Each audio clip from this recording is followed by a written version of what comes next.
कल्पना करिए कि जब कोई व्यक्ति किसी मुद्दे से परेशान होकर के इच्छा मृत्यु की मांग करे और उसे गणतंत्र दिवस पर अतिथि बनाकर सम्मानित किया जाए, वह पल कैसा होगा, वह क्षण कैसा होगा। ऐसा ही कुछ हुआ है उत्तर प्रदेश में। उत्तर प्रदेश में कानपुर जिला है, वहाँ पर एक ऑटो चालक हैं राकेश कुमार सोनी। उन्होंने डीएम जिलाधिकारी से इच्छा मृत्यु की इजाज़त मांगी थी। तब डीएम साहब ने उन्हें गणतंत्र दिवस समारोह में अतिथि बनाकर सम्मानित किया। यह घटना चर्चा का विषय बन गई और बननी भी चाहिए, क्योंकि आज आवश्यकता है ऐसे जिलाधिकारी की जो विषय को समझें, विषय की गंभीरता को समझें। और यह जो घटना थी, कौन सी, गणतंत्र दिवस पर एक ऑटो चालक को अतिथि बनाकर सम्मानित करने की, इस घटना ने राकेश के जीवन में अब एक ऐसे क्षण ला दिए जो वो कभी भुला नहीं सकते। वे कहते हैं कि प्रत्येक नागरिक को राष्ट्र प्रेम और बदलाव में भागीदारी की दिशा में कदम बढ़ाते रहना चाहिए। जिलाधिकारी डीएम साहब कानपुर के जो हैं, उनका नाम है जितेंद्र प्रताप सिंह जी। और ऐसे जिलाधिकारी, ऐसे अधिकारी अपने नाम के आगे जी स्वतः लगवा लेते हैं, क्योंकि वो ऐसा, उनके जो कार्यशैली है वह जी लगवा देती है। उनके पास ऑटो चालक राकेश इच्छा मृत्यु मांगने गए थे और उन्होंने गणतंत्र दिवस समारोह में अतिथि बनाकर अपने पास में बैठाया। जो राकेश ऑटो चालक हैं, वो बताते हैं कि मैंने कभी सपने में भी नहीं सोचा था कि मैं कभी किसी डीएम के बगल में ऐसे बैठूंगा, और ऐसे बैठने का मतलब अतिथि के रूप में। ये यादगार, जब भी वो याद करते हैं उन पल को, तो उनका शरीर रोमांचित हो उठता है, क्योंकि वे यादगार पल थे, अविस्मरणीय पल थे। और इसके बाद उनका कहना है कि ऑटो चालक एवं आम नागरिक को भी इससे सीख लेनी चाहिए कि जीवन में राष्ट्र प्रेम और बदलाव बहुत जरूरी है। इसको विस्तार से जान लेते हैं। हनुमंत नगर, जिसे हनुमंत विहार भी कहा जाता है, कानपुर में एक जगह है, वहाँ पर ऑटो चालक राकेश कुमार सोनी का आरोप है कि 30 दिसंबर 24 को नौबस्ता से बारा देवी जाते समय पुलिसकर्मी ईश्वरीय सिंह ने उनके साथ अभद्रता की थी। हालांकि उन पुलिसकर्मी ईश्वरी सिंह ने इस आरोप को नकार दिया है।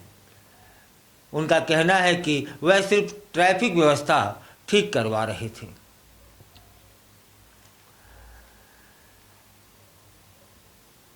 तब क्या हुआ कि उस अभद्रता से जो पुलिसकर्मी द्वारा राकेश के साथ की गई, वे इतने पीड़ित हो गए, इतने दुखी हो गए कि वो डीएम साहब के पास आवेदन लेकर पहुंच जाते हैं कि मेरी इतनी बेइज्जती हुई है, मैं उसे सहन नहीं कर पा रहा हूँ, इससे बेहतर है मैं आत्महत्या कर लूँ। और इच्छा मृत्यु की उन्होंने अनुमति मांगी। पूरी घटना डीएम साहब सुनते हैं, जानते हैं क्या हुआ, कैसे हुआ। उनका कहना है कि हम ऑटो चालक ज़रूर हैं, लेकिन हमारा भी तो कोई आत्मसम्मान है। हम ऐसा कोई कार्य नहीं करते हैं जिससे हमारे साथ में तू तड़ाक जैसी भाषा का उपयोग पुलिसकर्मी करें।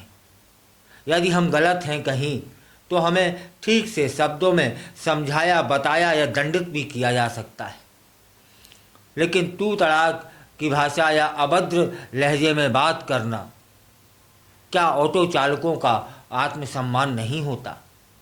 बस इसी से वो पीड़ित थे, दुखी थे और डीएम के पास पहुंच जाते हैं। कहते हैं कि अब मुझे नहीं लगता कि इतनी अभद्रता सहन करने के बाद हमें जिंदा रहना चाहिए। इस आरोप और शिकायत की गंभीरता को डीएम जितेंद्र प्रताप सिंह ने समझ लिया, महसूस कर लिया। तब उन्होंने कहा कि ठीक है, इस विषय पर मैं निश्चित ही कोई कार्यवाही करूंगा। इसके बाद उन्होंने राकेश से कहा कि आप गणतंत्र दिवस के अवसर पर परिवार सहित कार्यक्रम में, समारोह में सम्मिलित हों। मैं चाहता हूं कि आपके इस अपमान का बदला, जिसे आप अपना अपमान कह रहे हैं, मैं आपको सम्मानित करके दूं। और सम्मान आपका यह है कि आप गणतंत्र दिवस के अवसर पर मुख्य अतिथि बनकर आएंगे। उन्होंने सोचा राकेश सिंह ने कि ये तो बातें हैं, मन रखने के लिए अधिकारी कह देते हैं। ऐसा ही मेरे साथ हुआ है कि मुझे समझा के, बुझा के, ढांढस बंधा के मुझे वापस भेज दिया। बातें हैं गणतंत्र दिवस के शुभ अवसर पर, जहां राजनेता, बड़े बड़े अधिकारी मुख्य अतिथि की भूमिका में होते हैं, मुझ ऑटो चालक की क्या विशाद, कौन मुझे ऐसे सम्मानित करेगा या मुख्य अतिथि बनाएगा। ये तो बातें हैं, लेकिन उनका जो विचार था, उनका जो सोच था, वह पीछे रह गया। डीएम साहब ने बाकायदा आमंत्रण पत्र भेजा और लेने के लिए सूचना दी कि आप पधारिए। तब राकेश कुमार सोनी जी सब परिवार उस समारोह में जाते हैं। तब भी उन्हें ऐसा लग रहा था कि हाँ ठीक है, दर्शक दीर्घा में हमें कोई स्थान मिल जाएगा। और उनके लिए यही बहुत था कि गणतंत्र दिवस की परेड और उसका समारोह का हिस्सा बनना दूर से ही सही उन्हें गौरवान्वित करने वाला शुभ अवसर होगा। लेकिन वे अचंभित रह गए जब जिलाधिकारी महोदय ने स्वयं घोषणा की कि आज के जो मुख्य अतिथि हैं वे राकेश कुमार सोनी जी हैं, वे झंडा वंदन करेंगे।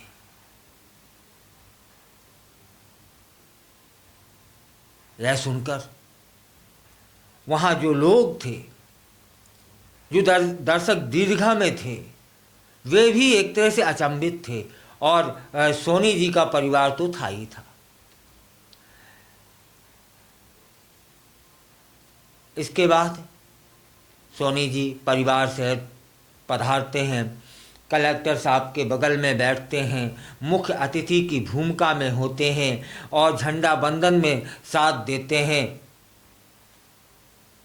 यह उस अभद्रता या अपमान का बदला था जो डीएम साहब ने इस रूप में सम्मानित करके दिया।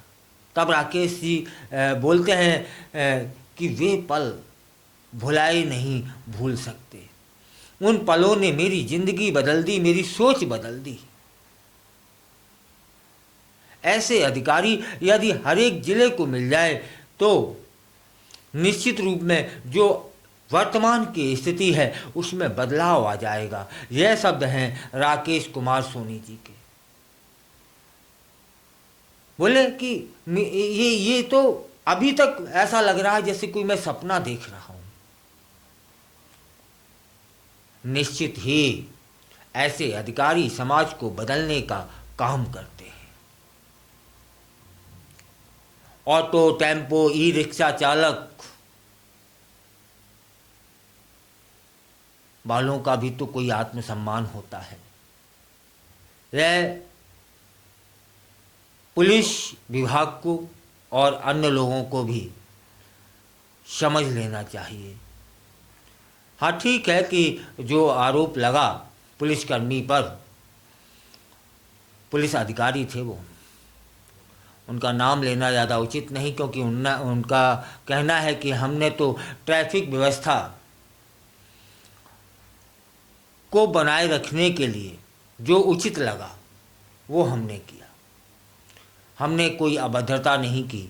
लेकिन तू तड़ाक की भाषा, अभद्र तरीके से बर्ताव करना, ये हो सकता है पुलिसिया शैली में आम बात हो, लेकिन कभी कभी कोई शब्द स्थान बना लेते हैं। लेकिन यदि वो कोई गलती थी, उसे कितने नायाब तरीके से कलेक्टर साहब ने हैंडल किया। और राकेश कुमार सोनी जी तो बिल्कुल भूल गए कि उनके साथ कोई अपमान जैसा, अभद्रता जैसा कुछ हुआ था। इन कलेक्टर साहब की भूरी भूरी प्रशंसा पूरे प्रदेश में हो रही है। और मेरा तो ये कहना है कि पूरे प्रदेश में नहीं, पूरे देश में होनी चाहिए। यदि हमारे देश को ऐसे और कलेक्टर मिल जाएं, ऐसे सोच वाले और डीएम हो जाएं, निश्चित रूप में सभी का आत्मसम्मान बचा रहेगा और तौर तरीकों में बदलाव आ जाएगा। हाँ, यहाँ एक बात और ज़रूरी है कि चाहे कितना भी उच्च पद हो और चाहे कितना ही निम्न पद हो या कोई भी कर्म हो, काम छोटा बड़ा हो सकता है, आत्मसम्मान छोटा बड़ा नहीं होता। ऑटो चालक या और भी यदि इसे छोटा स्तर, वैसे किसी भी काम को छोटा या बड़े करके आंकना ठीक नहीं है, फिर भी मान लेते हैं कि ये छोटे काम थे, लेकिन काम तो काम है साहब, छोटा बड़ा क्या है। किसी को अवसर मिल गया, वो आज पुलिसकर्मी है या वो डीएम है या वो मंत्री हैं, किसी को कभी कोई वक्त ना मिल पाया पढ़ने लिखने का या कुछ हालातों ने ऐसा कर दिया तो ये काम करने लगे। काम तो है, काम तो है ना साहब। और जब काम है तो फिर आत्मसम्मान भी है। काम कब से छोटे बड़े हो गए, उनकी जिम्मेदारी वो निभाएं। हमारा काम है ऑटो चलाना या हमारा काम है लिखना पढ़ना या हमारा काम है परचूनी की दुकान चलाना, ये हम अपना कर रहे हैं, प्रशासन अपना काम करे, लेकिन आत्मसम्मान दोनों का बराबर है।